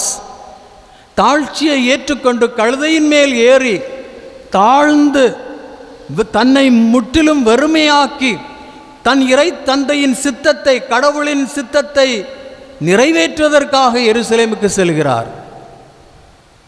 எப்படி ஆதி பெற்றோர்கள் கடவுளின் சித்தத்தை புறக்கணித்தார்களோ, இயேசு அதை நிறைவேற்றி உண்மையான வாழ்க்கையை நமக்கு எடுத்துரைப்பதற்காக அவர் எருசலேமுக்கு செல்கிறார். அங்கே அவர் மக்களால் புரிந்து கொள்ளாதவராய் அங்கே அவர் செல்கிறார். மக்கள் அவரை ராஜாவாக மாற்ற வேண்டும் என்றும் இயேசு அங்கு சென்று தன் உயிரை கொடுப்பதற்காக அங்கே செல்கிறார். கடைசியாக சிலுவையிலிருந்து இயேசு என்ன சொல்கிறார்? என் தந்தையே, என் தந்தையே, நான் என்னுடைய ஆத்மாவை என்னுடைய முழுமையுமாக உமக்கு ஒப்பு கொடுக்கிறேன். நீர்தான் என் தந்தை, நீர்தான் எனக்கு எல்லாம். நாம் நம்முடைய இந்த சிந்தனையை இந்த ஒரு வாரம் ஏற்றுக்கொண்டு இந்த சிந்தனைக்கு கடைசியில் நாமும் அப்படி சொல்பவர்களாக மாற முடியுமா? கடவுளே, எல்லாம் உமக்கு சொந்தம், நான் உமக்கு சொந்தம், என்னுடையதெல்லாம் உமக்குரியது, உம்முடைய சித்தத்தை நிறைவேற்றுவதே என் வாழ்க்கை. நாம் அப்படி சொல்ல முடியும். அதுதான் உயிர்ப்பு. அதுதான் உயிர்ப்பு. அதைத்தான் நாம் பார்க்கின்றோம் இயேசுவின் வாழ்க்கையில், இயேசுவின் பாடுகளில், இயேசுவின் போதனைகளில். எனவே இந்த குருத்தோலை திருவிழா நமக்கு ஒரு அப்படிப்பட்ட ஒரு சிந்தனையை கொடுக்கும் ஒரு நாளாக அது மாற வேண்டும். இந்த வருட புனித வார நிகழ்வுகள் இதுவரை நடக்காத ஒன்றாக மாறி நமக்கு ஒரு மனமாற்றத்தை கொடுத்து உண்மையிலே கடவுளுக்கு சொந்தமானவர்களாக மாற நாம் முன்வர வேண்டும். இயேசு தன்னுடைய சீடர்களில் சொல்கிறார், நகருக்கு போய் அங்கே அந்த கழுதை கட்டப்பட்டிருக்கும், அதை அவித்து கொண்டு வாருங்கள் என்று சொல்கிறார். அப்போது சீடர்கள் என்ன நினைக்கின்றார்கள்? இவருக்கு கழுதை ஏன் அவசியம்? அவர்களுக்கு தெரியவில்லை இவருக்கு கழுதை ஏன் அவசியம். ஆனால் இயேசு அவரிடம் என்ன சொல்கிறார்? அவிழ்க்கும் போது யாராவது உங்களை கேள்வி கேட்டால் சொல்லுங்கள், இது ஆண்டவருக்கு தேவைப்படுகிறது என்று. இது ஆண்டவருக்கு தேவைப்படுகிறது. அன்பார்ந்த சகோதர சகோதரிகளே, அந்த கழுதை ஆண்டவருக்கு தேவைப்பட்டது. அவரை எடுத்து செல்ல, அவருடைய விருப்பத்தை நிறைவேற்ற அந்த கழுதை ஆண்டவருக்கு தேவைப்படுகிறது.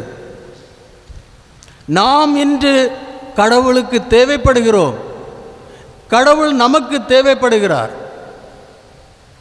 அதை நாம் உணர வேண்டும். நாம் ஒருவருக்கொருவர் தேவைப்படுகிறவர்களாக மாற வேண்டும்.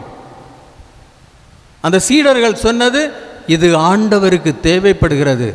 இன்று நாம் ஒவ்வொருவரும் நம்மை பார்த்து சொல்ல முடியுமா? நான் இறைவனுக்கு தேவைப்படுகிறேன், இறைவனுடைய சித்தத்தால் நான் படைக்கப்பட்டேன், இறைவனுக்கு சொந்தமானவன், இறைவனின் உறவிடம், இறைவனுடைய ஆவி என்னில் குடிகொள்கிறது, நான் முற்றிலும் இறைவனுக்கு சொந்தம். திருமுழுக்கு என்ற அருட்சாதனத்தின் போது, உறுதிபூசுதல் என்ற அருட்சாதனத்தின் போது முத்திரையிட்டு அவர் நம்மை தனது சொந்தமாக்குகிறார். இன்று நாம் அந்த முறையில் வாழ்க்கை நடத்துகின்றோமா? நான் இறைவனுக்கு தேவைப்படுகிறவன் என்பதை உணர்ந்து நாம் வாழ்க்கை நடத்துகிறோமா?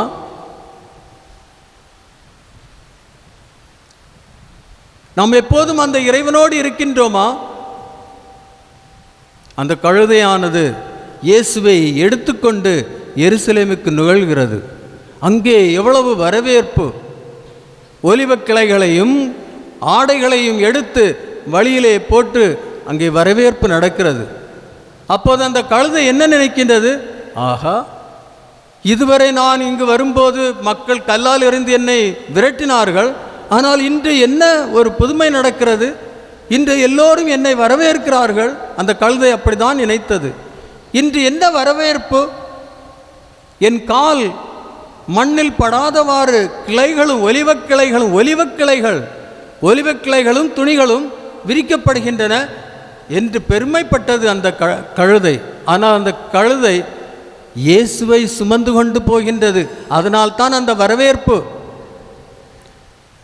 அதெல்லாம் முடிந்ததும் 2-3 நாட்கள் கழித்து அந்த கழுதை இன்னும் நினைக்கின்றது, எவ்வளவோ மகிழ்ச்சியாக மக்கள் என்னை வரவேற்றார்கள், நான் இன்னும் எருசலேமுக்கு போவேன், அவர்கள் என்னை வரவேற்பார்கள் என்று நினைத்து அந்த கழுதை 2-3 நாட்கள் கழித்து அந்த கழுதை இன்னும் எருசலேமுக்கு வருகிறது. அப்போது அங்கே அவர்கள் அதை கல்லால் எறிந்து அவர்கள் அதை விரட்டுகிறார்கள். அப்போது அந்த கழுதை நினைத்தது, என்ன ஆயிற்று? அன்று இவர்கள் என்னை எவ்வளோ ஆடம்பரமாக வரவேற்றார்கள், இன்று ஏன் என்னை கல்லால் எறிந்து என்னை புறக்கணிக்கிறார்கள், விரட்டுகிறார்கள்? அப்போது அந்த கழுதை நினைத்தது, அந்த நாள் இயேசு என்னோடு இருந்தார், இந்த நாள் நானாக இருக்கிறேன், இயேசு என்னோடு இல்லை. அன்பார்ந்த சகோதர சகோதரிகளே, நம்முடைய நிலைமையும் அந்த கழுதையைப் போல் தான் இருக்கின்றது. இன்று நாம் இயேசுவோடு இருக்கின்றோமா?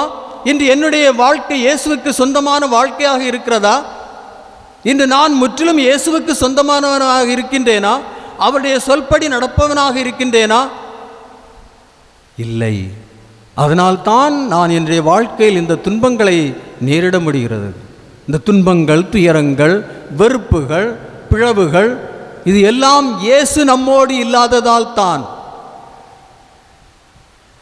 எனவே அன்பார்ந்த சகோதர சகோதரிகளே, இது ஒரு அருமையான வாரம். நமக்கு இந்த வாரம் முழுவதும் நடக்கும் எல்லா சடங்குகளிலும் பங்கு பெற்று நல்ல முறையில் சிந்தனை செய்து தியானித்து நாம் எப்போதும் இயேசுவை போன்று தன்னுடைய கடவுள் நிலையை விட்டு வெறுமையாக்கி மனித நிலையை ஏற்று இறைவனின் சித்தத்தை நிறைவேற்றி மனிதனை மீட்க வந்த இயேசுவை போன்று நாமும் அவரோடு ஒன்றிணைந்து பிறருக்காக வாழும் மக்களாக மாற இன்றைய திருப்பலியிலே நாம் இறைவனை வேண்டுவோம்.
கிறிஸ்து உரத்த குரல் எழுப்பி கண்ணீர் சிந்தி வேண்டல்களையும் மன்றாட்டுக்களையும் தம் தந்தையுடன் ஒப்பு கொடுத்த இப்பாடுகளின் நாட்களில் கடவுளை தாழ்மையுடன் மன்றாடுவோம். அவர் தம் மகனுடைய பணிவை முன்னிட்டு நம்முடைய வேண்டல்களையும் கனிவுடன் கேட்டு அருள்வாராக. அருளின் ஊற்றி எம் இறைவா, எம் திரு அவையை வழிநடத்தும் திருத்தந்தை, பேராயர், குருக்கள் மற்றும் திருத்தொண்டர்கள் அனைவரையும் உமது அருளால் நிரப்பியருளும். உமது நற்செய்தி அறிவிப்பு பணியில் அவர்கள் சந்திக்கின்ற சவால்களிலும் துன்பத் துயரங்களிலும் உடனிருந்து வழிநடத்திட இறைவா உம்மை மன்றாடுகின்றோம். நலன்களின் நாயகனே எம் இறைவா, பல்வேறு மொழி, சமயம், இனம், பண்பாடு ஆகியவற்றால் பரந்து விரிந்திருக்கும் எம் பாரத நாட்டை ஆளுகின்ற தலைவர்கள், அதிகாரிகள் ஆகியோருக்கு உமது ஆசையை பொழிந்தருளும். அவர்கள் நீதிக்காக மட்டும் வாழவும், நாங்கள் அனைவரும் வேற்றுமையில் ஒற்றுமை காண்பவர்களாய் வாழவும் நலன்களை பொழிந்தருள இறைவா உம்மை மன்றாடுகின்றோம். அன்பின் ஊற்றியே எம் இறைவா, நாங்கள் துன்பங்களை தோல்விகளை கண்டு துவண்டு விடாமல் நீர் எங்களோடு இருக்கிறீர் என்பதை உணர்ந்து தாழ்ச்சியான உள்ளத்தோடு பிறரின் சுமைகளை சுகமாக்க பாடுபடவும் உம்மை மறுதலிக்காமல் வாழவும் வரமருள இறைவா உம்மை மன்றாடுகின்றோம்.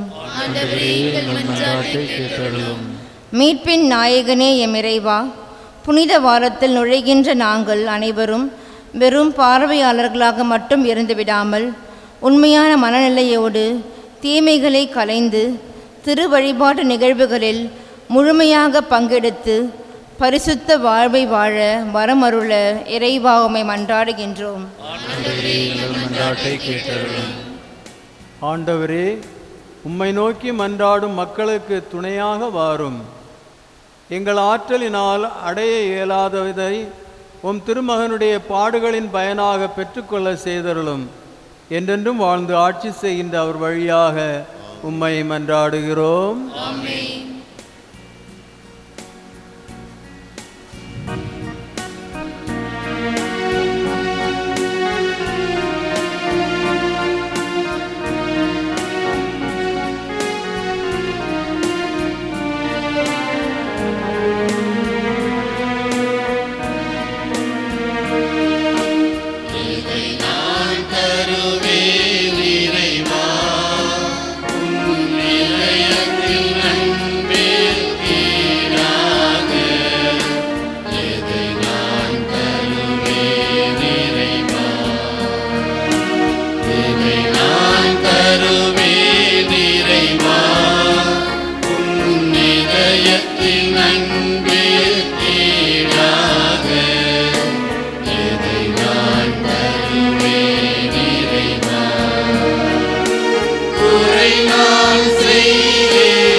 சகோதர சகோதரிகளே, என்னுடையதும் உங்களுடையதுமான இப்பலி எல்லாம் வல்ல தந்தையாகிய இறைவனுக்கு ஏற்றதாகும்படி ஜெபியுங்கள்.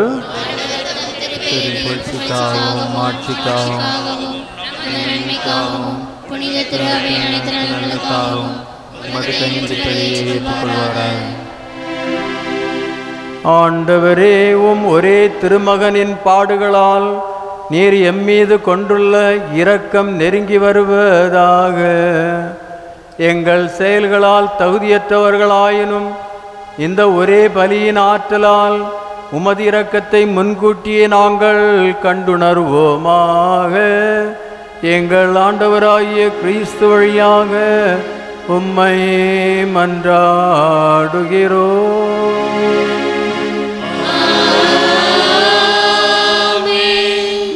ஆண்டவர் உங்களோடு இருப்பாராக.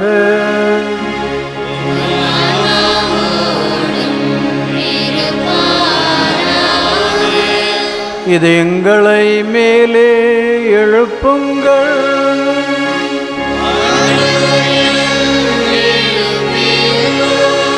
நம் இறைவனாகிய ஆண்டவருக்கு நன்றி கூறுவோம்.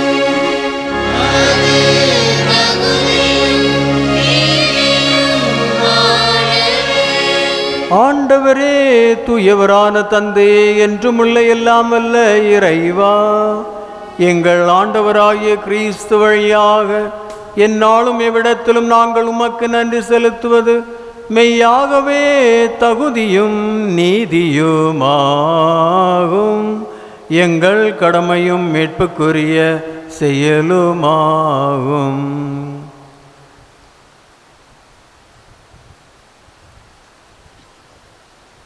மாசற்ற கிறிஸ்து பாவிகளுக்காக பாடுபடவும் தீயோரின் மீட்புக்காக அநீதியாக தீர்ப்பிடப்படவும் திருவுளமானார். அவரது இறப்பு எங்கள் பாவங்களை போக்கியது. அவரது உயிர்த்தெழுதல் எங்களை உமக்கு ஏற்புடையவர்கள் ஆக்கியது. ஆகவே நாங்கள் வானதூதர் அனைவரோடும் சேர்ந்து உம்மை புகழ்ந்து போற்றி அக்களித்து கொண்டாடி ஆர்ப்பரித்து பாடுவதாவது: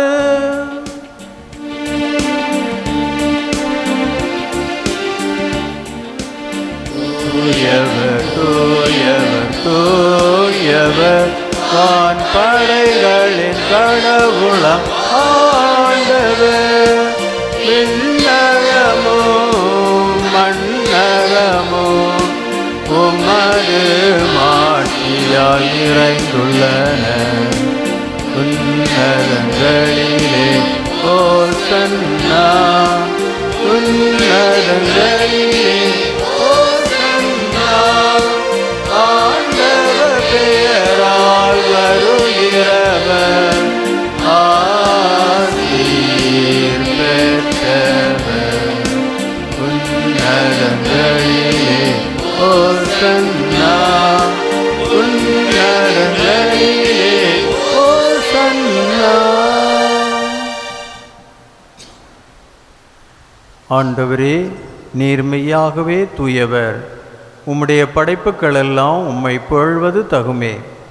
ஏனெனில் உம் திருமகனாகிய எங்கள் ஆண்டவர் இயேசு கிறிஸ்து வழியாக தூயாவியாரின் செயலாற்றலால் அனைத்தையும் உய்வித்து தூய்மைப்படுத்துகின்றீர்.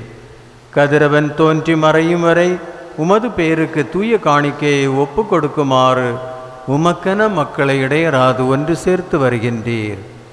எனவே ஆண்டவரே, உமக்கு அர்ப்பணிக்க நாங்கள் கொண்டு வந்துள்ள காணிக்கைகளை அதே ஆவியால் தூய்மைப்படுத்த உம்மை தாழ்மையுடன் மன்றாடுகிறோம். இவ்வாறும் திருமகனாகிய எங்கள் ஆண்டவர் இயேசு கிறிஸ்துவின் உடலாகவும் இரத்தமாகவும் எங்களுக்கு இவை மார்பனவாக.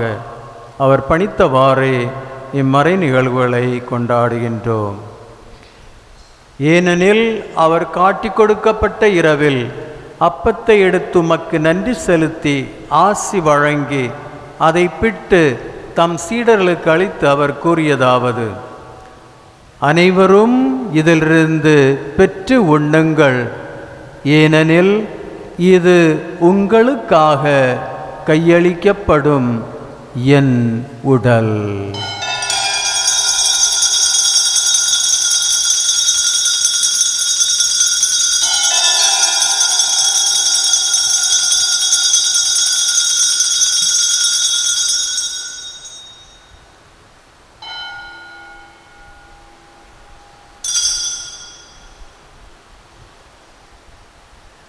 அவ்வண்ணமே இரவு விருந்தை அருந்தியவன் கிண்ணத்தையும் எடுத்து உமக்கு நன்றி செலுத்தி ஆசி வழங்கி அதை தம் சீடர்களுக்கு அளித்து அவர் கூறியதாவது: அனைவரும் இதிலிருந்து பெற்று பருகுங்கள், ஏனெனில் இது புதிய நிலையான உடன்படிக்கைக்கு உரிய என் இரத்தத்தின் கிண்ணம். இது பாவ மன்னிப்புக்கென்று உங்களுக்காகவும் பலருக்காகவும் சிந்தப்படும். இதை என் நினைவாக செய்யுங்கள்.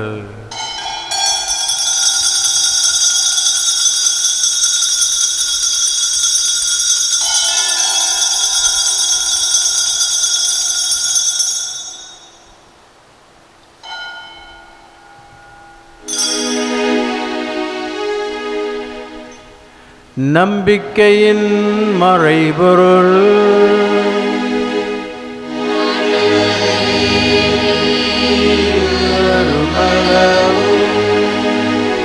உமது இரத்தினை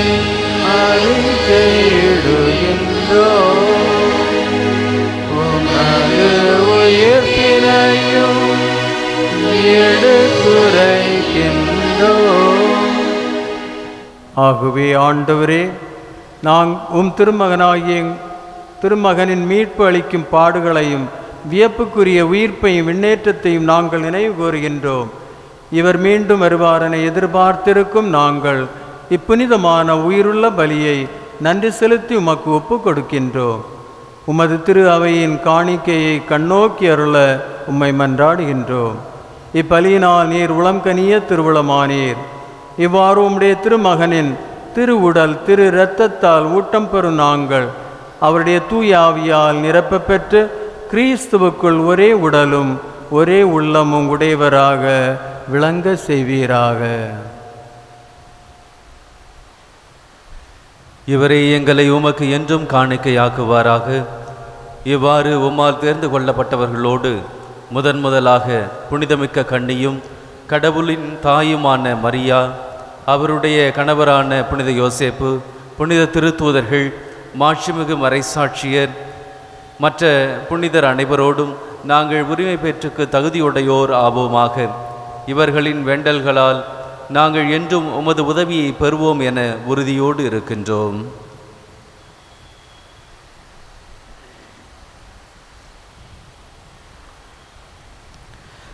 ஆண்டவரே, எங்களை உம்மோடு ஒப்புரவாக்கும் பலி உலகெல்லாம் அமைதியும் மீட்பும் தர வேண்டும் என மன்றாடுகின்றோம். இவ்வுலகில் பயணம் செய்யும் உமது திரு அவையை சிறப்பாகவும் அடிரலாகிய எங்கள் திருத்தந்தை பிரான்சிஸ், எங்கள் பேராயர் பிரான்சிஸ் கலிஸ்ட், ஏனைய ஆயர்கள், திருநிகர், உமக்கு சொந்தமான மக்கள் ஆகிய அனைவரையும் நம்பிக்கையிலும் அன்பிலும் உறுதி பெற செய்வீராக. நீர் விரும்பியபடி திருமுன் நிற்கின்ற இக்குடும்பத்தின் வேண்டல்களை கனிவுடன் செவிசாய்த்தருளும்.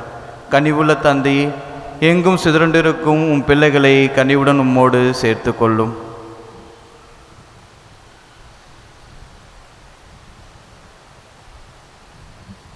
இறந்து போன எங்கள் சகோதரர் சகோதரிகளையும் உமக்கு சகோதரராய் வாழ்ந்து இவ்வுலகை விட்டு சென்ற அனைவரையும் உமது ஆட்சியில் கனிவுடன் ஏற்றருளும். நாங்களும் அங்கு வந்து சேர்ந்து அவருடைய ஆட்சியால் மனநிறைவு அடைவோம் என எங்கள் ஆண்டவராய் இயேசு கிறிஸ்து வழியாக எதிர்நோக்கி இருக்கின்றோம். இவ்வழியாகவே நீர் உலகுக்கு எல்லா நன்மைகளையும் வழங்குகின்றீர்.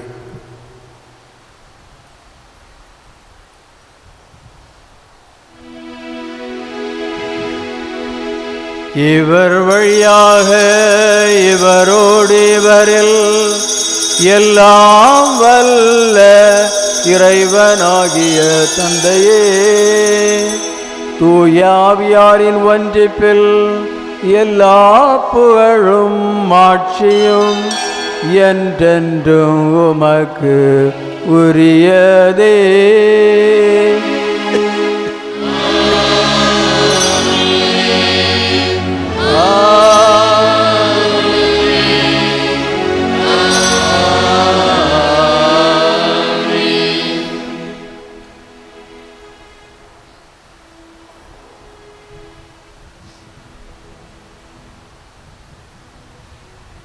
மீட்பரின் கட்டளையால் கற்பிக்கப்பட்டு இறைபடிப்பினையால் பயிற்சி பெற்ற நாம் துணிந்து பாடுவோம்.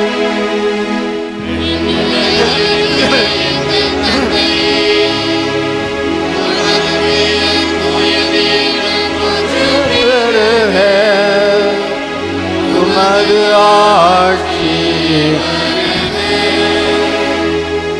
உமது திருவுளம் விண்ணுலகில் நிறைவேறுவது போல மண்ணுலகிலும் நிறைவேறுக. அன்றாட உணவை இன்று எங்களுக்கு தாரும். எங்களுக்கு எதிராக குற்றம் செய்வோரை நாங்கள் மன்னிப்பது போல எங்கள் குற்றங்களை மன்னியும். எங்களை சோதனைக்கு உட்படுத்தாதேயும், தீமையிலிருந்து எங்களை விடுவித்தருளும். ஆண்டவரே, தீமை அனைத்திலிருந்தும் எங்களை விடுவித்து எங்கள் வாழ்நாளில் அமைதியை கனிவுடன் அருள உம்மை மன்றாடுகின்றோம். உமது இரக்கத்தின் உதவியால் நாங்கள் பாவத்திலிருந்து எப்போதும் விடுதலை பெற்று யாதொரு கலக்கமும் இன்றி நலமாயிருப்போமாக. நாங்கள் எதிர்நோக்கி இருக்கும் பேரின்பத்திற்காகவும் எம் மீட்பராகிய இயேசு கிறிஸ்துவின் வருகைக்காகவும் காத்திருக்கின்றோம்.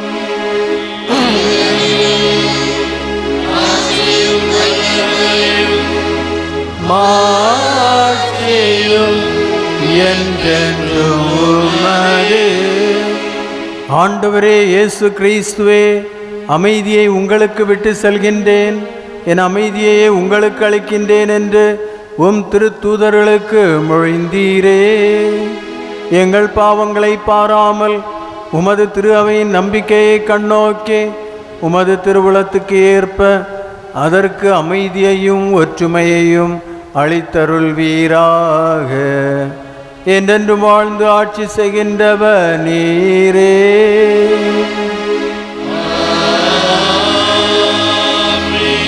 ஆண்டவருடைய அமைதி உங்களோடு என்றும் இருப்பதாக.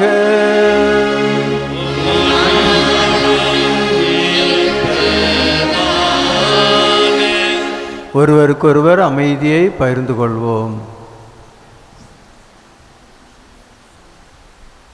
உலகின் பாவங்களை போக்கும் இறைவனின் செம்மறியே, எங்கள் மேல் இரக்கமாயிரும். உலகின் பாவங்களை போக்கும் இறைவனின் செம்மறியே, எங்கள் மேல் இரக்கமாயிரும். உலகின் பாவங்களை போக்கும் இறைவனின் செம்மறியே, எங்களுக்கு அமைதி அளித்தருளும்.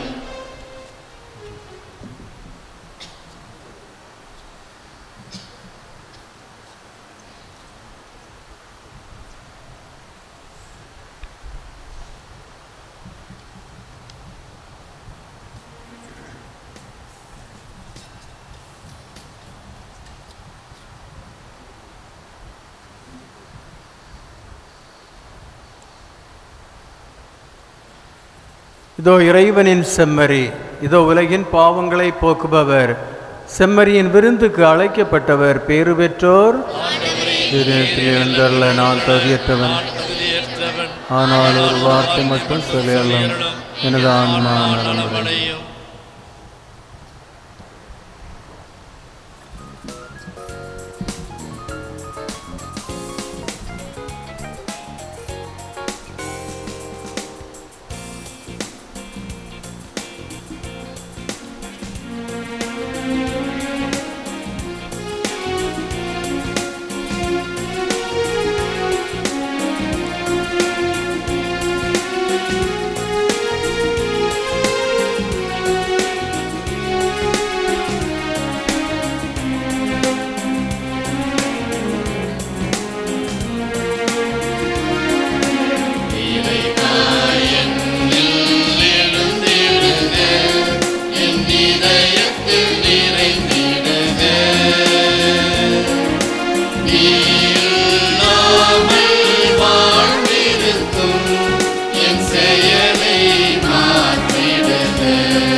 அறிவிலியாய் நான் கடந்தேன், என் நகமே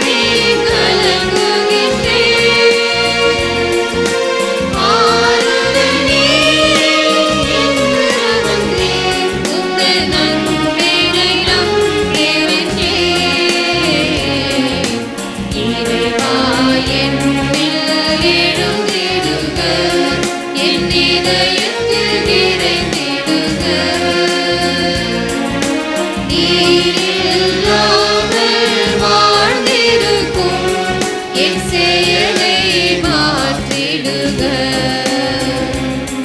என் செயலை மாற்றிடுக. இறைவா என்னில் எழுந்திடுக.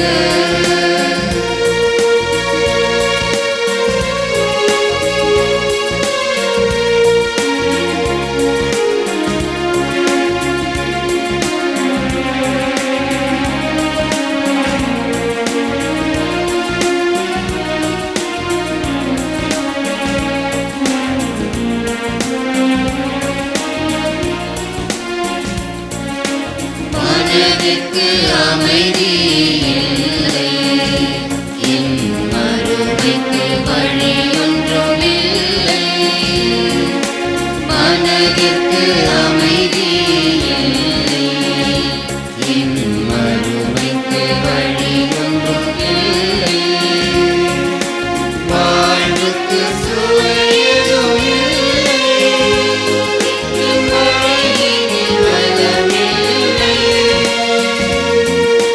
வாழ்வுக்கு சுவையேதும் இல்லை, என் வழியினில் வளமில்லை.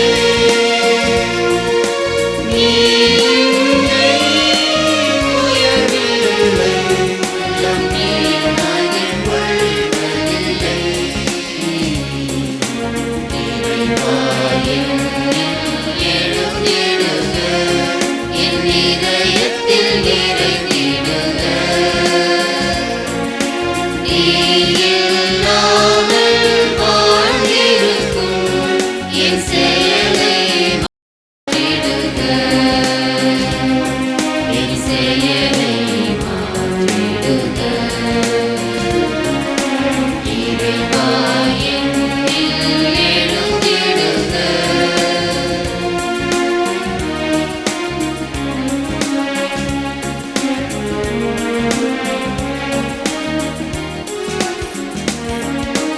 உலகுக்கு ஒளியென வந்தார், நீ உண்மைக்கு உயிரினை தந்தார். உலகுக்கு ஒளியென வந்தார், நீ உண்மைக்கு உயிரினை தந்தார். நான் உன்னில் வாழவே நினைத்தார், என்னை உணவாய் தந்து விட்டார்.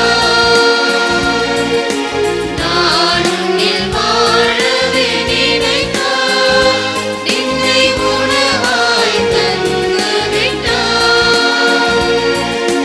பாடிடும் என் குரல் கேட்பார், என்னை பயன் பெற செய்திடுவார். இறைவா என்னில் எழுந்திடுக, என் இதயத்தில் நிறைந்திடுக.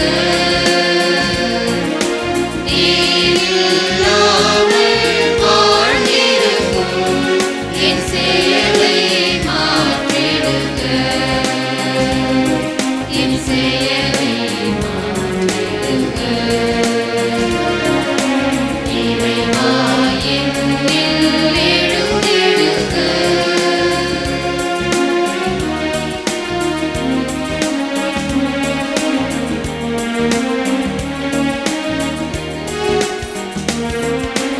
ஆயிரம் இதயங்கள் கண்டேன், அதில் ஆழ்ந்திருக்கும் இருள் சென்றேன்.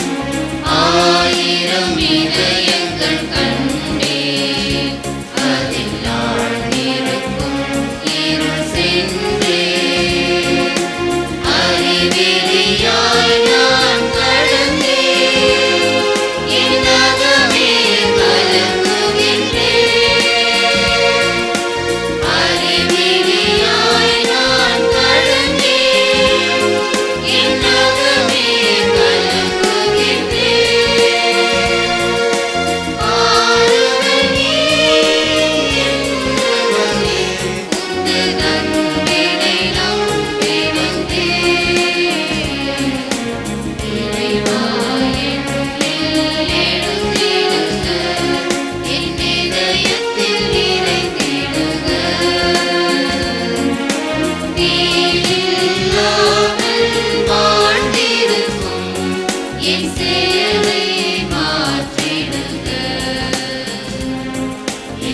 பயனை மாற்றிடுக.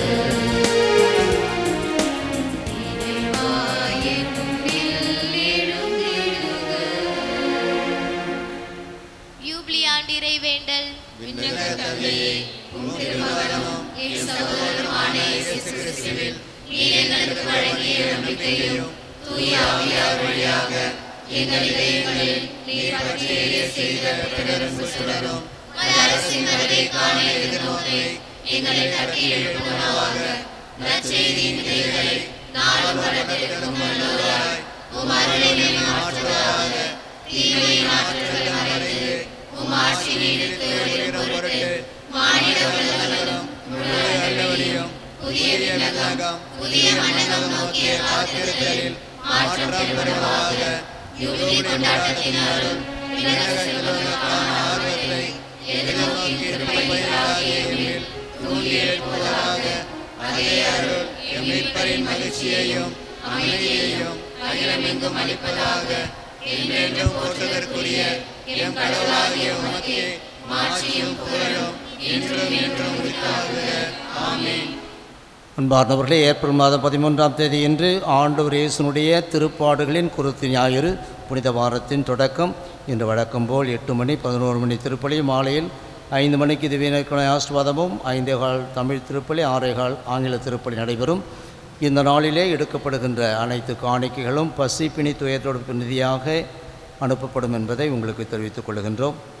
நாளைய தினம் திங்கட்கிழமை காலையில் 6 மணிக்கும் 11 மணிக்கும் திருப்பலி நடைபெறும். மாலையில் திருத்தைல மந்திரிப்பு திருப்பலியானது நமது பேராயர் தலைமையிலே நடைபெறும். 16ஆம் தேதி புதன்கிழமை மாலை 6:30 மணிக்கு இயேசு கிறிஸ்துவின் பாடுகள் பயணம் தொடர்கிறது, ஒளி காட்சி நடைபெறும். 17ஆம் தேதி வியாழக்கிழமை பெரிய வியாழம் ஆண்டவரின் பாஸ்கா இறுதி இராவுணவு. காலையில் திருப்பலி இல்லை. காலையில் 9 மணியிலிருந்து 12 மணி வரை ஒப்புரவு அருட்சாதனம் வழங்கப்படும். மாலை 6 மணிக்கு நமது பேராயர் தலைமையிலே ஆண்டவரின் இறுதி இராவுணவு திருப்பலி நடைபெறும். அதைத் தொடர்ந்து இரவு 12 மணி வரை திவ்ய நற்கருணை தொடர் ஆராதனை நடைபெறும். அது யார் யார் கலந்து கொள்வார் என்று இந்த நோட்டீஸில் இருக்கிறது. பெரிய வெள்ளிக்கிழமை 18ஆம் தேதி ஆண்டவருடைய திருப்பாடுகளின் பெரிய வெள்ளி. எனவே அன்று காலையில் 6 மணிக்கு பேராயர் தலைமையில் நமது வீதிகளில் சிலுவை பாதை நடைபெறும். மாதா கோவில் வீதி, சென்ட் திரேஸ் வீதி, காந்தி வீதி, நீடராஜப்பேர் வீதி. அன்று காலை 9 மணிக்கு இரத்த தான முகாம் நடைபெறும். அன்பார்ந்தவர்களே, இந்த ஆண்டு சிறப்பாக காலையில் 11 மணியிலிருந்து 12 மணி வரை நமது பேராயர் வழிநடத்தும் சிலுவையிலிருந்து ஆண்டவர் இயேசு கிறிஸ்து மொழிந்த 7 வசனங்கள் ஆராதனை நிகழ்வு நடைபெறும். எனவே அது சிறப்பாக இந்த ஆண்டு நடைபெறுகிறது. அதில் அனைவரும் கலந்து கொள்ளுமாறு உங்களை அன்போடு கேட்டுக்கொள்கின்றோம். அன்று மாலை 3 மணிக்கு இறை இரக்கத்தின் ஜெபம் பூங்காவன சபையினர் நடத்துவார்கள். 4 மணிக்கு ஆண்டவருடைய திருப்பாடுகளின் வெள்ளி மாலை நிகழ்வு திருவடிபாட்டு நிகழ்வுகள் ஆரம்பமாகும். புனித சனிக்கிழமை பாஸ்கா திருவிழப்பு அன்று காலையில் சனிக்கிழமை காலையில் 6 மணிக்கு திருப்புகழ் மாலை வியாகுல அன்னை ஜெபமாலை நடைபெறும். 9 மணியிலிருந்து ஒப்புரவு அருட்சாதனம் வழங்கப்படும். இரவு 11 மணிக்கு நமது பேராயர் தலைமையிலே பாஸ்கா திருவிழிப்பு சடங்கும் திருப்பலியும் நடைபெறும் என்பதை தெரிவித்துக் கொள்கின்றோம். வருகின்ற ஞாயிற்றுக்கிழமை ஆண்டவர் இயேசுனுடைய உயிர்ப்பு ஞாயிறு. அன்று காலையில் வழக்கம்போல் 6, 8, 11 மணி திருப்பலி நடைபெறும். மாலையில் 5:30 மணிக்கு நமது பேராயர் தலைமையிலே திவ்ய நற்கருணை ஆசீர்வாதம் நடைபெறும். அதைத் தொடர்ந்து ஆங்கிலத்தில் மட்டும் திருப்பலி நடைபெறும். எனவே இந்த புனித வார நிகழ்வுகளில் அனைவரும் சிறப்பாக கலந்து கொண்டு சிறப்பிக்குமாறு ஆண்டவருடைய அருளை பெறுமாறு உங்களை அன்போடு கேட்டுக்கொள்கின்றோம். அனைவரும் எழுந்து நிற்போம்.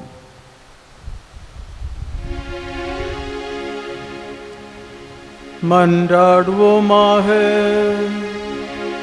ஆண்டவரே, புனித கொடைகளால் நிறைவு பெற்ற நாங்கள் உம்மை பணிவுடன் வேண்டுகின்றோம். அதனால் நாங்கள் நம்புவதை உம் திருமகனின் இறப்பினால் எதிர்நோக்கி இருக்க செய்த நீர், நாங்கள் நாடுவதை அவரது உயிர்ப்பினால் வந்தடைய செய்வீராக. எங்கள் ஆண்டவராகிய கிறிஸ்து வழியாக உம்மை மன்றாடுகிறோம்.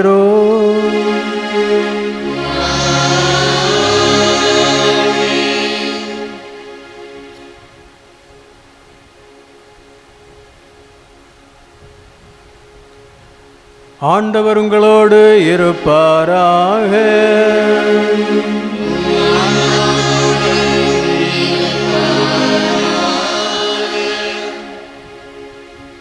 ஆண்டவரே, உம்முடைய இந்த குடும்பத்திற்காக எங்கள் ஆண்டவர் இயேசு கிறிஸ்து துன்புறுத்துவோருக்கு தம்மை கையளிக்கவும் சிலுவையின் கொடுமையை தாங்கிக் கொள்ளவும் தயங்கவில்லை. நீர் இக்குடும்பத்தை கண்ணோக்கி அருள் புரிவீராக. என்றென்றும் வாழ்ந்து ஆட்சி செய்கின்ற அவர் வழியாக உம்மை மன்றாடுகிறோம். எல்லாம் வல்ல இறைவன் தந்தை, மகன், தூயாவியார் உங்கள் அனைவரையும் ஆசீர்வதிப்பாராக.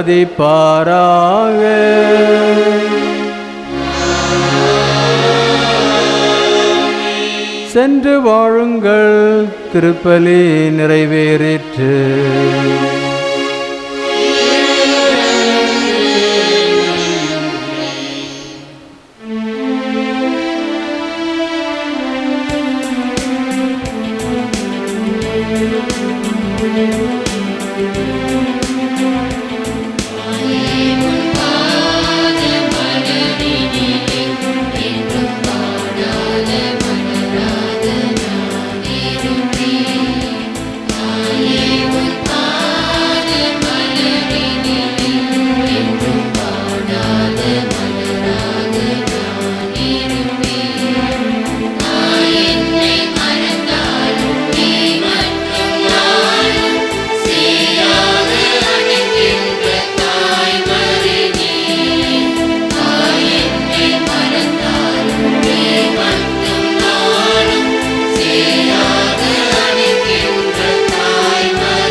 தந்தை, மகன், தூய ஆவியின் பெயராலே ஆமென்.